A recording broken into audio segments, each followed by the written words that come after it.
Les derniers scans de 2024 sont sortis et c'est une véritable bombe qui va changer notre perception du monde de One Piece. Des retrouvailles sont en cours et une terrible vérité va bientôt détruire Luffy. Bienvenue au TGN Studio où nous allons aujourd'hui analyser et théoriser sur ces chapitres. L'anime est en pause, un film semble en préparation pour 2026, l'anime va redémarrer à zéro avec Wit Studio, l'arc de l'île des hommes-poissons a été libéré de toute scène inutile et la saison 2 arrive bientôt sur Netflix. Mais au niveau du manga, c'est particulier. Oda fait de plus en plus de pauses. C'est frustrant, mais en soi ça reste mieux que Berserk. Malgré ces pauses, il nous propose chaque semaine de sortie une dinguerie. Chaque scan est épique ou rempli d'émotions ou de questionnements toujours plus intenses. One Piece se rapproche de sa fin. Et on sent que le manga a pris une toute autre tournure dans la vitesse de l'histoire. Là où les arcs étaient à rallonge, comme Whole Cake Island ou Dressrosa, tout aussi long mais un peu plus justifié avec Wano Kuni aussi, on enchaîne maintenant les arcs à un tout autre débit. Surtout maintenant que Luffy est devenu empereur. On croise tous les plus gros bonnets du monde de One Piece et les réponses à nos questions s'enchaînent les unes à la suite des autres. On a eu Vegapunk et toutes ses révélations, les 5 doyens, leur identité, Im-sama.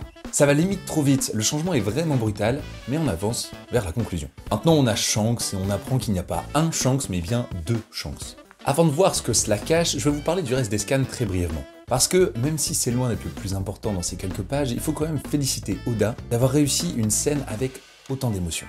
Rares sont les mangaka qui arrivent à donner un frisson dans la lecture. En tête des mangas comme Blue Exorcist, Berserk, Tokyo Ghoul, 666 Satan, voire même Akame ga Kill, et pas beaucoup d'autres. Et c'est peu en comparaison aux plus de 60 mangas différents qui se trouvent derrière moi.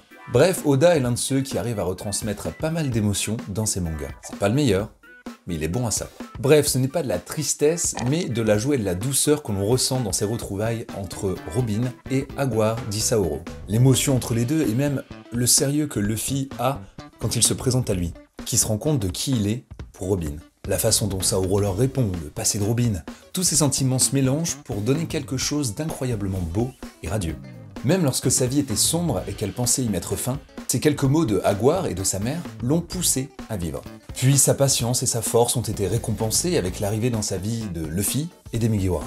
Et qu'elle puisse voir que le souvenir d'Ohara perdure, que les livres ont pu être sauvés, franchement c'est beau. Pour revenir à l'arc des géants, on savait que les Mugiwara seraient bien accueillis. Ça allait changer des précédents arcs où ils arrivaient plutôt en territoire ennemi. Pour une fois, ils sont accueillis en amis, en héros même. Et on sait que cet arc va être extrêmement important pour la suite du manga, que ce soit par rapport au livre pour Robin, les techniques guerrières pour certains Mugiwara et même le retour du capitaine du nouvel équipage des géants, aussi membre de la flotte autoproclamée de Luffy, des Mugiwara. Je rappelle que même s'il est actuellement à Elbaf, il ne va pas tarder à en partir. Je rappelle qu'il fait donc partie d'une flotte qui est censée être au milieu de l'œil du cyclone, d'un événement qui bouleversera le monde. Bref, c'est pas parce qu'il n'y a pas de danger apparent qu'au final il ne peut pas y en avoir. L'arc d'Elbaf sans combat, ce serait étrange. Déjà qu'on se rend compte qu'ils sont tous devenus pacifistes. Du coup, on nous a fait arriver 2 êtres en mode 5 doyens avec une aura bien meurtrière. Ces 2 personnages ne sont autres que Shanks et une autre personnage au chara-design bien stylé. Bon par contre, mettons-nous d'accord tout de suite, ce n'est pas Shanks. J'avais fait une vidéo il y a quelques temps sur le problème qu'avait Oda et l'aspect temporel dans la série. Rappelons que Shanks semblait se téléporter ça et là avec tout le reste de son équipage. Et que ce n'était pas logique qu'on le retrouve chez les 5 doyens en pleine rêverie et qu'il abandonne son équipage. Certes, Shanks se promène d'île en île assez rapidement, mais c'est assez logique quand on voit la distance entre, par exemple, Wano et Elbaf. Ce n'est pas si loin. Par contre, il ne s'est jamais rendu à Marijois. Semblerait que ce soit plus un frère jumeau de Shanks ou un clone. Et je pense pas que ce soit une sorte de métamorphe ou de fruit du démon, parce que ça n'aurait aucun sens dans l'histoire. Alors pourquoi un deuxième Shanks, que je vais appeler Dark Shanks pour votre compréhension? Premier point, l'aspect temporel. Comme je vous le disais, il ne peut pas se déplacer aussi rapidement, ou son équipage aurait conscience qu'il se téléporte avec des cercles aussi géants dans son bateau. Et au vu de son équipage, je ne pense pas qu'ils accepteraient cela.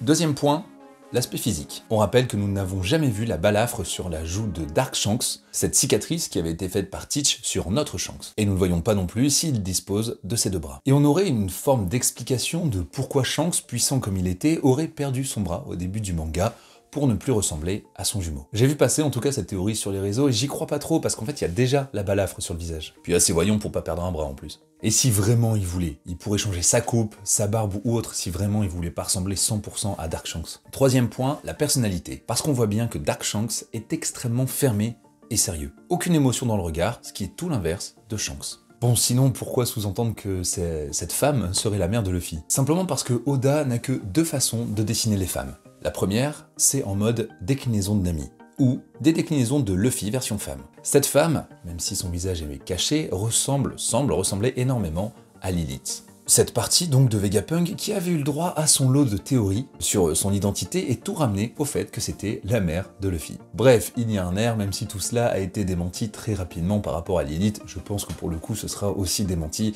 elle n'a rien à voir et elle est beaucoup trop jeune. En parlant de Vegapunk, tiens, on apprend que ce vieux loulou il a fait un clone de lui-même. Une réplique à 100%.